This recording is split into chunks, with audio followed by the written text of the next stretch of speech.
Filament जो है myosin protein इसके अंदर जो मेन प्रोटीन होता है। इसी तरह से इस मायोफिलामेंट के अंदर रिपीटेडली आप देखेंगे एक वर्टिकल लाइन्स होती है जिन्हें हम कहते हैं जेड लाइन। ये सारी जेड लाइन से हम कहते हैं जेड लाइन। और इसी जेड लाइन के दरमियान जो डिस्टेंस है इसे हम कहते हैं सार्कोमेयर कहते हैं। जेड लाइन के दरमियान जो डिस्टेंस है वो है सार्कोमेयर। एक सार्कोमेयर दूसरा सार्कोमेयर, इसी तरह से repeatedly many sarcomeres are there. बहुत ज्यादा सार्कोमेयर्स इसके अंदर मौजूद है और यही structural and functional unit of muscle contraction. Sarcomere ही functional unit of muscle contraction है। Functional structural and functional unit of muscle contraction, यानी ओरिजिनली जो मसल कंट्रैक्शन का मैकेनिज्म जैसे हो रहा है वो इसी सार्कोमेयर के अंदर हो रहा है। मसल कंट्रैक्शन का जो यूनिट है वो सार्कोमेयर है। तो हम डिटेल में इसी सार्कोमेयर को आज हम डिस्कस करेंगे कि what is present in sarcomere. तो थिक और थिन फिलामेंट की एक पर्टिकुलर अरेंजमेंट है, उसको हम एक इलस्ट्रेशन के जरिए बनाते हैं। यहाँ पे जैसे मायोफाइब्रिन के अंदर वर्टिकल लाइंस जिन्हें हम कहते हैं रेड लाइन है, जैसे ये रेड लाइन और रेड लाइन के दरमियान ये कितना भी दो रेड लाइन के दरमियान डिस्टेंस है ये है सार्कोमेयर। सार्कोमेयर। इसी तरह से जेड लाइन के साथ जो फिलामेंट्स अटैच होती है उन्हें हम कहते हैं थिन फिलामेंट्स। जैसे ये थिन फिलामेंट है, थिन फिलामेंट है दोनों तरफ से, सार्कोमेयर के दोनों तरफ से जेड लाइन के साथ जो फिलामेंट्स अटैच्ड है ये थिन फिलामेंट है। थिन फिलामेंट है जेड लाइन के साथ दोनों साइड से जैसे अटैच्ड है जेड लाइन के साथ। इन्हीं थिन फिलामेंट्स के अंदर दरमियान में थिक फिलामेंट है, वर्ड से जा रहा है।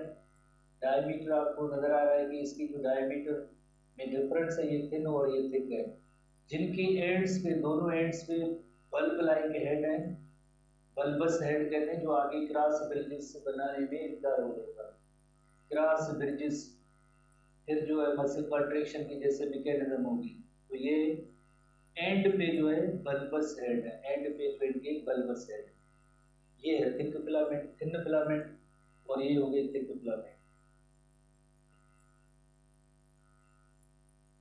ठीक है ना। ये सबसे पहले आप इतनी छोटी इलस्ट्रेशन आप बनाएं, नोट करें, ऑलरेडी आपके पास मौजूद है तो इसको देखते रहे, बिकॉज रेगुलर क्लासेस में आप पढ़ते हैं तब भी ऐसी सेम डायग्राम बनाते हैं तो इससे मजीद इसके अंदर कुछ टर्मिनोलॉजी माइक्रोस्कोपिक जब स्टडी की गई तो उनको किस तरह की बेंडिंग पैटर्न नजर आया, तो उसके जो चंद एक नेम्स हैं जो आप नोट करेंगे।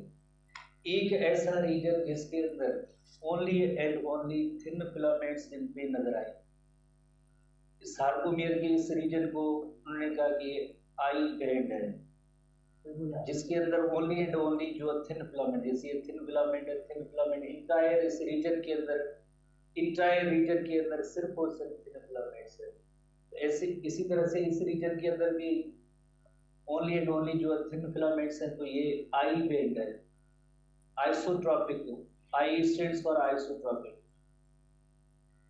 तो ये सार्कोमेयर के अंदर वो रीजन जिसके अंदर ओनली एंड ओनली जो है थिन फिलामेंट्स पाई जाए तो वो आई बैंड कहलाएगा, आइसोट्रोपिक। माइक्रोस्कोपी का एक टर्म है आइसोट्रोपिक, यानी सेम टाइप की जो है इसमें फिलामेंट्स हैं जिन्हें कहेंगे थिन फिलामेंट और आई बैंड कहेंगे, इस रीजन को कहेंगे आई बैंड कहेंगे। इसी तरह से एक ऐसा रीजन जिसके अंदर थिन और थिक दोनों फिलामेंट्स पाई जाए, थिन और इंटायर लेंथ, पूरी लेंथ जिसके अंदर दोनों थिन और थिक फिलामेंट्स मौजूद है, जिसे ए बैंड कहेंगे।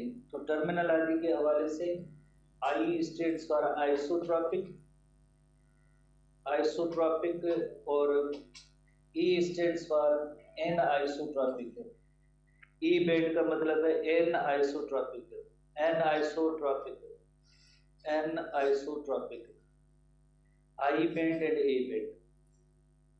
अब इसके अंदर ए बैंड के अंदर कुछ ऐसा भी रीजन है, पार्ट है, जिसके अंदर ओनली एंड ओनली जो है थिक फिलामेंट है, ओनली एंड ओनली जो है ये सारा ऐसा रीजन है जिसके अंदर सिर्फ थिक फिलामेंट मौजूद है, तो इस ई बैंड के रीजन को इस कहेंगे एच जोन कहेंगे, एच जोन कहेंगे। Heller, H stands for heller, German language का लफ्ज है जिसकी मीनिंग होती है light, little bit light region हमको नजर आए। बिकॉज इधर थिन और थिक फिलामेंट ओवरलैपिंग जो है तो ये डार्क बैंड नजर आएगा, इसी वजह ओवरऑल पूरा।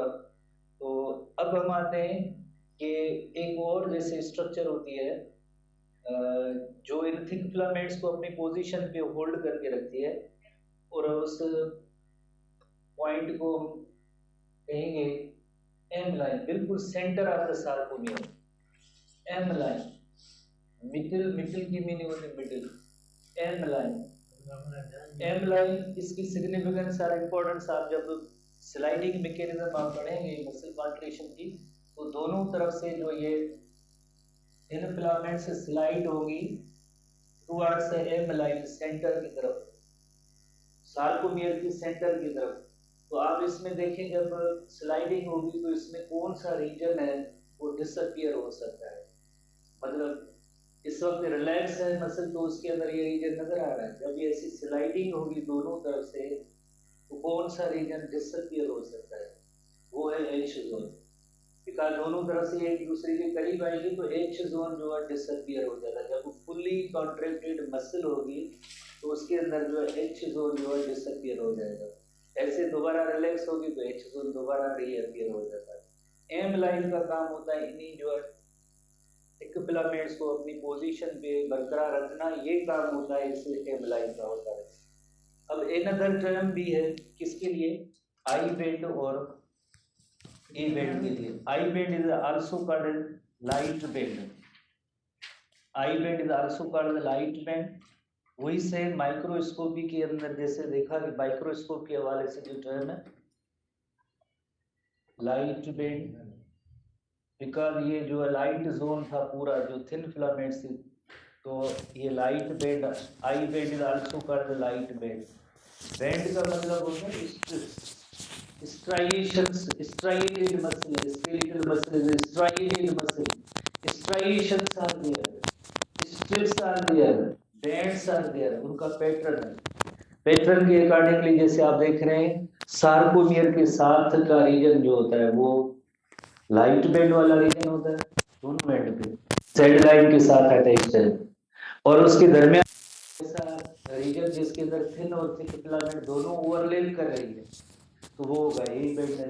A band is also called the dark band, A band को डार्क बैंड भी कहते हैं, A band is also called dark band. तो ये सार्कोमियर की जो ये पॉइंट्स हैं आप यकीनन याद रखेंगे, बहुत ही इंपॉर्टेंट इसके अंदर क्वेश्चंस हैं जो आगे टेस्ट रिलेटेड भी होंगे, आपके पास बनी भी हुई है काफ़ी सारे स्टूडेंट आए हो। अब मज़ीद उसको जो थोड़ा सा क्रेमिंग की ज़रूरत होती है कि उसको आप याद करेंगे, जो फर्स्ट टाइम याद कम उन्होंने पढ़ा है तो उसको दोबारा से देख ले। सार्कोमियर जेड लाइन के दरमियान जो डिस्टेंस है उसे हम कहते हैं सार्कोमियर कहते हैं। जेड लाइन की तरफ दोनों तरफ से जो थिन फिलामेंट्स अटैच होती हैं, इन दोनों के दरमियान थिन फिलामेंट्स के दरमियान थिक फिलामेंट्स होती है। एंड पे थिक फिलामेंट के बल्बस हेड्स होते हैं, बल्ब लाइक हेड होते हैं। माइक्रोस्कोप के हवाले से जब देखा गया तो ऐसा जोन सार्कोमियर का जिसके अंदर only and only thin filaments होते हैं तो वो आई बैंड उसका नेम दिया, और ऐसा रीजन जिसके अंदर थिन और थिक फिलामेंट दोनों है उसे ए बैंड दिया। ए बैंड के अंदर कुछ ऐसा रीजन भी है, कुछ पार्ट ऐसा भी है जिसमें आप देख रहे हैं only and only thick filament है, उसे हम कहते हैं एच जोन कहते हैं, एच जोन। और एच जोन उसके बाद जैसे एक और प्रोटीन जैसे फिलामेंट है अंदर जैसे एम लाइन कहते हैं, और एम लाइन का काम होता है जेड, एम लाइन का काम होता है इस डार्क जो हम कहते हैं ना ये थिक फिलामेंट इनको आपस में कनेक्ट करने का काम जो है एम लाइन का होता है। जब भी स्लाइडिंग होगी तो दोनों तरफ से एम लाइन की तरफ से ये जो मूव होंगे तो उस वक्त देखिए एच जोन जो होगा वो डिसअपियर हो जाएगा, फिर दोबारा से जब रिलैक्सेशन होगी तो एच जोन जो है रीअपियर हो जाएगा। होपफुली आपने इसको सीख लिया होगा कि व्हाट इज सार्कोमियर और सार्कोमियर के अंदर कौन कौन सी चीज़ें होती हैं, ठीक है ना। अब थोड़ी सी एसटीबी बुक की तरफ आते हैं, एसटीबी बुक की तरफ पेज नंबर 51 पे आएगी। मायोफिलामेंट के बारे में, ईच एक्टिन फिलामेंट, ये टोकिन टाइप के सवाल होते हैं। जैसे हम एक्टिन फिलामेंट को थिन फिलामेंट कहते हैं, 7 to 8 नैनोमीटर जो है डायमीटर, थिन में रहेगा तो डायमीटर इसमें कम होगा as compared to thick filament myofilament. और ये डबल स्ट्रैंडेड है। कौन सा पार्ट जो है डबल स्ट्रैंडेड है थिन फिलामेंट के अंदर? कौन सा पार्ट है जो डबल स्ट्रैंडेड है? एक्टिन की 2 चेन्स हैं जो ट्विस्टेड है, कॉइल्ड है, तो उसके बारे में बात हो रही है कि ये डबल स्ट्रैंडेड है, ट्विस्टेड है एंड कंटेन एक्टिन मोनोमर। जो एक बार लाइक जो प्रोटीन जो था वो मोनोमर एक्टिन था, जिसके अंदर आपने कल पढ़ा था कि 2 साइट्स हैं, प्लेसेस हैं, जगह हैं। कौन सी? और सारी एक जगह है मायोसिन के हेड के अटैचमेंट की जगह, एसोसिएटेड विद 2 अदर प्रोटीन, यानी थिन फिलामेंट के अंदर 2 और भी प्रोटीन। कौन से 2 प्रोटीन है? एक प्रोपोनिन, जैसे स्ट्रोपोनिन की एक मेन सिग्निफिकेंस, जैसे यू नो वेरी वेल के उसके साथ आके कैल्शियम आयंस बाइंड होते हैं, कैल्शियम आयंस बाइंड होते हैं। दूसरा प्रोटीन है जिसका नेम है ट्रोपोमायोसिन, जो एक्टोमायोसिन कॉम्प्लेक्स इनहिबिटर है। कैल्शियम आयंस बाइंड होंगे तो ट्रोपोमायोसिन एक थोड़ा सा अलग हो जाएगा। किससे? जो एक्टिन प्रोटीन में बाइंडिंग साइट है वो एक्सपोज हो जाएगी। बाइंडिंग साइट एक्सपोज हो जाएगी तो फिर मायोसिन का हेड उसके साथ बाइंड हो सकता है। Each actin monomer has a binding site. कल हमने छोटी एक इलस्ट्रेशन जैसे बनाई थी, जैसे एक्टिन मोनोमर उस पे एक बाइंडिंग साइट मौजूद है। इस बाइंडिंग साइट का नेम है कि यहाँ पे मायोसिन का हेड आके बाइंड होगा। Myosin cross bridges for the attachment. तो इसी तरह से ये एक मोनोमर, जैसे एक्टिन मोनोमर है, जब जाहिर है जब एक्टिन फिलामेंट बनेगा तो इसमें ट्विस्टेड कॉइल्ड या डबल स्ट्रैंडेड इस अरेंजमेंट में आ जाएंगे पॉलीमराइजेशन के अमल के लिए। ठीक है, जिस तरह से कल भी हमने पढ़ा था थिन फिलामेंट के बारे में, अगेन वही दोबारा थिन फिलामेंट तो डबल स्ट्रैंडेड जो ऐसे आपने नोट किया कि ट्विस्टेड है, वो तो ये सारे मेन प्रोटीन है, एक्टिन प्रोटीन है।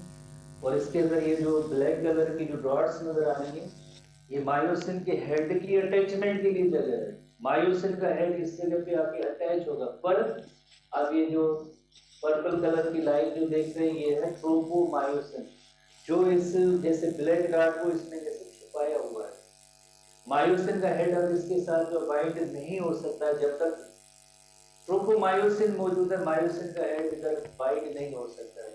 उसके बाद आपको पता है कल आपने एक सीरीज सीक्वेंस पढ़ी थी, एक्शन पोटेंशियल, जो एग्जाम टर्मिनल तक आया। देन जो एग्जाम टर्मिनल से न्यूरोट्रांसमीटर एसिटाइलकोलिन रिलीज हुआ।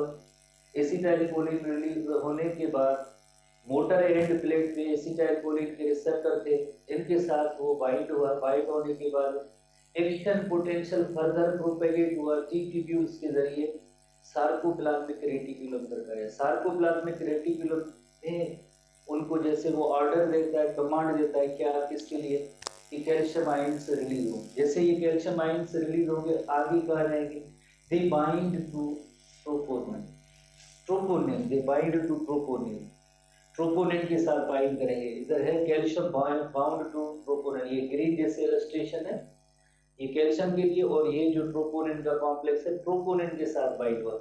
जब ट्रोपोनिन के साथ बाइंड हुआ, अब इन दोनों तस्वीरों में आप थोड़ा सा एक फर्क महसूस करने की कोशिश करें। इधर ये जैसे देखें ब्लैक डॉट, जो ब्लैक कलर की डॉट है ये छुपी हुई है, जो मायोसिन हेड की अटैचमेंट के लिए। मायोसिन का हेड इधर अटैच हो सकता है। जब कैल्शियम आयंस ट्रोपोनिन के साथ बाइंड हुए तो अब देखें ये सारी जो है बाइंडिंग साइट्स एक्सपोज हो गई है, ओपन हो गई है, खुल गई है। अब इसके साथ मायोसिन का हेड बाइंड हो सकता है। बाइंड होगा तो क्रॉस ब्रिजेस बनेगी। क्रॉस ब्रिजेस बनने के बाद स्लाइडिंग होगी और मसल कॉन्ट्रैक्शन होगी। अब इधर calcium bound to troponin, calcium जो है ट्रोपोनिन के साथ बाइंड हुआ है। और फिर क्या हुआ, रिजल्ट मायोसिन बाइंडिंग साइट जो है वो एक्सपोज हो गई है। ये सारी मायोसिन बाइंडिंग साइट्स जो एक्सपोज हो गई, पहले एक्सपोज नहीं थी। इस तस्वीर में आप देखें, आपको मायोसिन बाइंडिंग साइट जैसे कवर्ड है, अनएक्सपोज्ड है, खुली नहीं है। कब ये एक्सपोज हुई है, जब कैल्शियम आयंस जो है ट्रोपोनिन के साथ बाइंड हुआ। थोड़ी देर में हम पढ़ेंगे ट्रोपोनिन कॉम्प्लेक्स है, 3 टाइप के इसके अंदर प्रोटीन जैसे कंपोजिशन होती है, troponin C, troponin T, troponin I. जो ट्रोपोनिन सी पार्ट होता है उसके साथ ये कैल्शियम बाइंड होगी, ट्रोपोनिन सी के साथ कैल्शियम आयंस जो है वो बाइंड होंगे। जैसे ही कैल्शियम आयंस बाइंड होंगे they expose the binding site. Hopefully आपने इसको सीख लिया होगा, और प्लस में कैल्शियम आयंस का भी रोल आपने सीख लिया होगा कि what is the role of calcium ion in muscle contraction. Calcium ion का रोल यही होता है कि बाइंडिंग साइट को एक्सपोज करना। अदरवाइज अगर ये जैसे हर वक्त एक्सपोज होती तो मायोसिन का हेड अटैच हो सकता है। ऑलवेज तो ऐसी टेंस कंडीशन में मसल तो नहीं होगी, उसके लिए जब भी जरूरत हो कंट्रेक्शन की तब जो है जैसे ये एक्सपोज हो, हर वक्त एक्सपोज ना हो। इस वजह से ये डिपेंडेंट है हमारे नर्व इम्पल्स पे, सिग्नल पे, मैसेज पे, कमांड पे, ऑर्डर पे, एक्शन पोटेंशियल जब रिलीज होगा यू नो वेरी वेल आखिर में मोटर न्यूरॉन जो एक्सॉन टर्मिनल उधर यकीनन जो न्यूरोट्रांसमीटर एसिटाइलकोलिन रिलीज होगा, और सामने जो नर्व्स जो मसल सेल की मेम्ब्रेन है जिसका नेम है सार्कोलेमा, उसका एक स्पेशलाइज्ड रीजन होता है जिससे कहते हैं motor end plate. Motor end plate कल हमने पढ़ा था वो फोल्डेड भी है, उससे एग्जाम टर्मिनल के नीचे भी होता है, उसमें काफी सारे रिसेप्टर्स होते हैं, किसके लिए, एसिटाइलकोलिन के लिए होते हैं। रिसेप्टर के साथ जब एसिटाइलकोलिन बाइंड होता है तो देन वही मैसेज जो आगे टी ट्यूब्यूल के जरिए जितने भी जैसे सार्कोप्लाज्मिक रेटिकुलम के ट्यूब्स हैं उनको कमांड या आर्डर यही जाएगा कि भैया कैल्शियम आयंस रिलीज करें। कैल्शियम आयंस रिलीज होने के बाद दे बाइंड टू ट्रोपोनिन और देन बाइंडिंग साइट्स हैं वो एक्सपोज हो जाती है। तो मैं बार बार ये रिपीट कर रहा हूँ ताकि स्टूडेंट्स इसको फॉलो करें, समझे। टेक्स्ट बुक के अंदर पैरा ये जरूरी है कि आप छोटे छोटे टुकड़ों में पढ़े और समझ लो।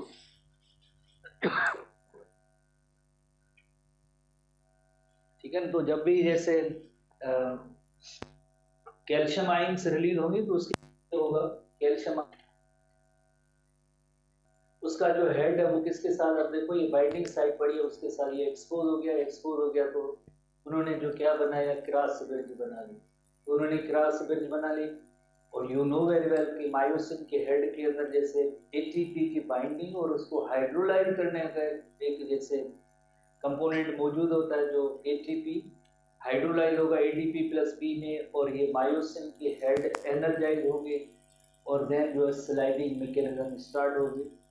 थिन फिलामेंट्स जो स्लाइड होंगी थिन और थिक, और इस तरह से जो है यकीनन मसल कंट्रैक्शन की मैकेनिज्म। अब ये नेक्स्ट जो क्वेश्चन है ये जरा थोड़ा सा इंपॉर्टेंट, ट्रोपोनिन सी कॉम्प्लेक्स के बारे में।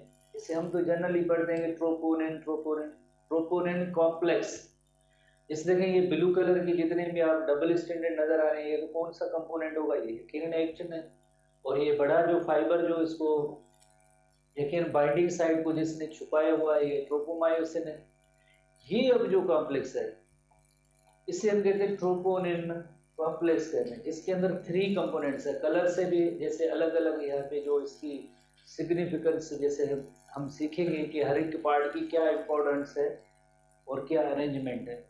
ट्रोपोनिन सी आप समझ रहे हैं, सी स्टैंड्स फॉर जैसे कैल्शियम, तो कैल्शियम आयन से इसके साथ बाइंड हो गए।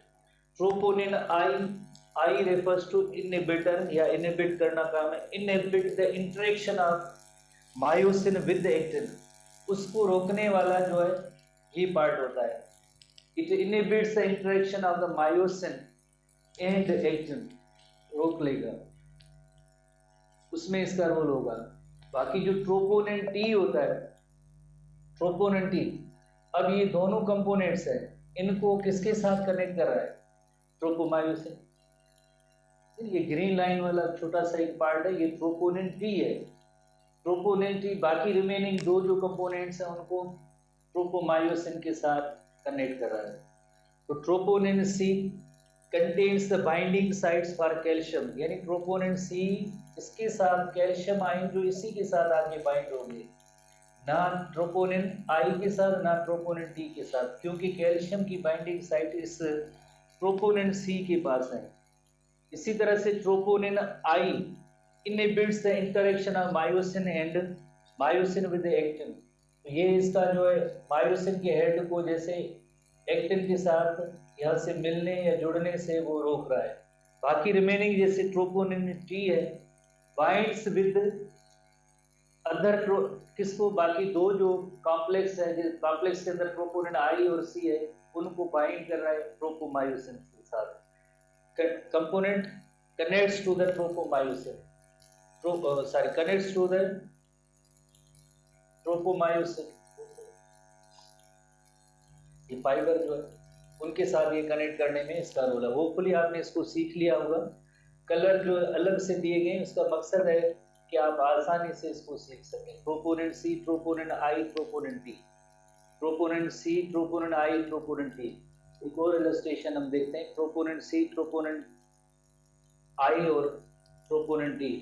Troponin T is used to binding for tropomyosin. जैसे ये देखें ट्रोपोनिन सी है, ट्रोपोनिन आई है, इन दोनों को जैसे बाइंड कर रहा है ट्रोपोनिन और ट्रोपोमायोसिन के साथ, तो इस कंपोनेंट को कहेंगे ट्रोपोनिन टी है। जस्ट ये कंपोनेंट है ट्रोपोनिन टी है। इसी तरह से ट्रोपोनिन आई है, इनहिबिट्स है मायोसिन और एक्टिन का इंटरेक्शन है उसको रोकता है। ट्रोपोनिन सी है जिसके साथ आपकी कैल्शियम आयन से बाइंड होगी, बहुत ही आसान, कैल्शियम आयन बाइंड होंगे। इधर मायोसिन का इंटरेक्शन है उसको रोकने वाला है और इन दोनों कंपोनेंट्स को इस ट्रोपोमायोसिन के साथ कनेक्ट करेगा तो उसे हम कहेंगे ट्रोपोनिन टी कहेंगे। तो इसी वजह से 3 कंपोनेंट्स है ना इसके ट्रोपोनिन के, तो ये कॉम्प्लेक्स है ट्रोपोनिन कॉम्प्लेक्स। सी भी है, आई भी है, डी भी है। सी का मकसद होता है कैल्शियम आयन से इधर बाइंड होंगे। आई का मतलब होता है मायोसिन का हेड जो है एक्टिन के साथ इंटरेक्ट ना करे उसको रोकना है। और ट्रोपोनिन टी का काम हुआ रिमेनिंग ये जैसे 2 कंपोनेंट्स है उनको कनेक्ट करना ट्रोपोमायोसिन के साथ, तो ये ट्रोपोनिन टी का काम है। होपफुली आपने सीख लिया। मजीद थोड़ा सा आप इनको क्रैमिंग के जरिए याद करें। बायो तो है ही, क्रैमिंग से अक्सर जो इसके जो रिलेशन क्रैमिंग से ज़्यादा है, ताल्लुक है बायो। बाकी सब्जेक्ट तो आप ऐसे याद करने की जरूरत नहीं है, समझने की होती है। बायो में सब चीज़ें याद करनी होती है। 51 पेज पे आवा। Troponin is a complex of 3 different subunits called troponin C, I, and T. Each subunit is assigned for a specific function. जैसे ट्रोपोनिन सी का काम है कि it binds with calcium, troponin आई का काम है इट इनहिबिट्स द एक्टोमायोसिन इंटरेक्शन, यानी actin और मायोसिन को आपस में मिलने से रोकना है, लिंक होने से जुड़ने से रोकने का काम जो काम होगा ट्रोपोनिन आई का काम होगा। Troponin T is used for binding for tropomyosin. Remaining जैसे 2 कंपोनेंट सी और आई को ट्रोपोमायोसिन के साथ कनेक्ट करेंगे तो वो है ट्रोपोनिन टी है। तो इस तरह से ये हमारे एसटीबी बुक की पॉइंट्स हैं, इनको बाय डेफिनेशन या डेफिनेशन वाइज जो बुक की पॉइंट है उन्हीं को आप याद करेंगे डायरेक्टली, जैसे फंक्शन के हवाले से ही जैसे ये क्वेश्चन आता है, फंक्शन के हवाले से ही क्वेश्चन आता है। अच्छा, ये तो कैल्शियम आयंस की रिलीज का जो पैटर्न है, कैल्शियम आयंस की रिलीज का पैटर्न।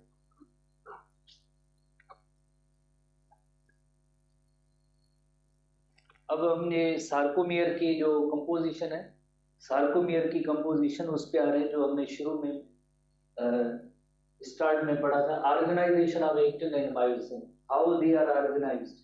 मायोफाइब्रिल के अंदर ऐसे किस तरह से ऑर्गेनाइज्ड है। देखिए ये मसल फाइबर है पूरा सेल, उसके अंदर ऐसे छोटे छोटे अंदर ऑर्गेनील पड़े जिन्हें हम कहते हैं मायोफाइब्रिल कहते हैं। मसल फाइबर में भी जैसे अगर, क्योंकि मसल सेल है तो इसमें आपको कई ऐसे बेंडिंग पैटर्न नजर आएंगे जिसमें alternate dark band light band, dark band light band ऐसे नजर आते हैं। मसल सेल की जब स्टडी की जाती है माइक्रोस्कोप के अंदर तो उसमें ऐसे बैंड्स नजर आते हैं, स्ट्राइएशंस नजर आते हैं। So it is called striated muscle, ये मसल फाइबर है। इस मसल फाइबर में एक अगर मायोफाइब्रिल देखा जाए तो इसके अंदर रिपीटेड यूनिट्स है। जैसे ये जेड लाइन है, ये भी जेड लाइन, जेड लाइन के दरमियान का डिस्टेंस है, ये सारा सार्कोमियर है। ये आपको नजर आ रही है, ये सारी जो है थिन फिलामेंट्स हैं, थिन फिलामेंट्स हैं जो आई बैंड बनाएंगे और दरमियान में जैसे थिन और थिन फिलामेंट की ओवरलैपिंग है जो एक बैंड है। और इसका जो सेंटर है, सेंटर के अंदर only and only thick filament मौजूद है जिसे हम कहते हैं एच जोन कहते हैं। इधर सेंटर के अंदर एक लाइन होगी जिसका नेम होगा एम लाइन, जो इन जो मायोसिन की फिलामेंट्स को आपस में कनेक्ट करने का काम होगा। तो एसटीबी बुक के पॉइंट्स के हवाले से filaments develop alternating light and dark regions. तो इसी फिलामेंट के अंदर अल्टरनेट डार्क और लाइट रीजन है, डार्क और लाइट रीजन, अल्टरनेट डार्क और लाइट रीजन्स है। Dark and light regions seen as striations or bands, band के स्ट्रिप्स के स्ट्राइएशंस के वो थिन और थिक फिलामेंट्स होती है। तो अगेन एक दोबारा से इस टॉपिक को रिकॉल कर रहे हैं, जैसे स्केलेटल मसल और आगे उसके अंदर मसल सेल के अंदर मायोफाइब्रिल के अंदर जो रिपीटेड यूनिट्स इन्हें सार्कोमियर कहते हैं। ये वर्टिकल लाइन होती है जिसे कहते हैं जेड लाइन कहते हैं। जेड लाइन के दोनों तरफ से आपको आई बैंड नजर आएगा, जहाँ पे थिन और थिक होती है तो ए बैंड है ओनली, जहाँ पे जो थिक फिलामेंट होती है एच जोन होता है। सेंटर में एक लाइन होती है जिसका नाम है एम लाइन है, तो ये एम लाइन हो गई। और ये जो जिसमें only and only thick filament है तो ये एच जोन हो गया, जहाँ पे ऐसा रीजन पूरा रीजन जिसके अंदर दोनों थिन और थिक फिलामेंट दोनों मौजूद हो वो ए बैंड है। जहाँ पे only and only thin filament है तो वो आई बैंड है। वही सेम चीजें हैं, बस इसके दो तीन टर्म्स हैं जो ध्यान में रखने हैं आपको। Light reason contains only actin filament, थोड़ा सा क्रीमी टाइप का सवाल है कि light reason contains only actin filament called I band, और आई का मतलब क्या होता है isotropic. Actin filaments of the I band connected by the Z line और जेड डिस्क। जर्मन लैंग्वेज है ज़विस्कीन, जिसका मतलब होता है मिडिल। हमारे एसटी बुक के अंदर भी ये मौजूद है, ज़विस्कीन जिस जर्मन लैंग्वेज का लफ्ज़ है जिसका मतलब है मिडिल, यानी दरमियान में। जैसे इस तरह से जैसे मायोफाइब्रिल के अंदर ऐसे रिपीटेडली जो वर्टिकल लाइन्स हैं इन्हें कहेंगे जेड लाइन या जेड डिस्क भी कहते हैं, जेड लाइन या जेड डिस्क कहते हैं। इसी तरह से आई बैंड है, आई बैंड जिससे आपने पढ़ा है कि जेड लाइन के बराबर जो साइड में जो रीजन होता है उसे हम कहते हैं आई बैंड कहते हैं। ओनली एंड ओनली जिसके अंदर जो है थिन फिलामेंट्स होती है, only and only thin filaments होती है। Where actin myofilaments are not superimposed by myosin, उसके हाँ जैसे ओवरलैपिंग नहीं है मायोसिन फिलामेंट की, तो only and only thin region नजर आता है तो उसे हम कहते हैं आई बैंड कहते हैं। और दूसरा एक ऐसा रीजन है जिसके अंदर ओवरलैपिंग है, dark region contain thick and thin filament की ओवरलैपिंग है, थिन और थिक फिलामेंट। तो ये पूरा रीजन होगा जिसके अंदर थिन और थिक फिलामेंट होगी तो उसे हम कहेंगे ए बैंड कहेंगे। इसके अंदर ओनली एंड ओनली जो थिन फिलामेंट्स है, only and only thin filament है, ये आई बैंड है। थिक फिलामेंट्स को आपस में कनेक्ट करना ये एम लाइन का काम है। क्लियर रीजन मौजूद है जिसके अंदर only and only thick filament है, वो एच जोन है। तो इतनी बार हमने ये कोशिश की है इलस्ट्रेशन की मदद से, जैसे आपने समझा होगा होपफुली इसको। और कल हम इसका जो कोई नेक्स्ट टॉपिक होगा हम उसको सीखेंगे। ये सारी स्ट्राइएशंस या बैंड या स्ट्रिप्स इन्हीं थिन और थिक फिलामेंट अल्टरनेट लाइट और डार्क जोन की वजह से होते हैं, अल्टरनेट लाइट और डार्क जोन। बाकी ये डेफिनेशन है जो हमने पढ़ी है, तो कल आप हम इससे आगे ही पढ़ेंगे लाइट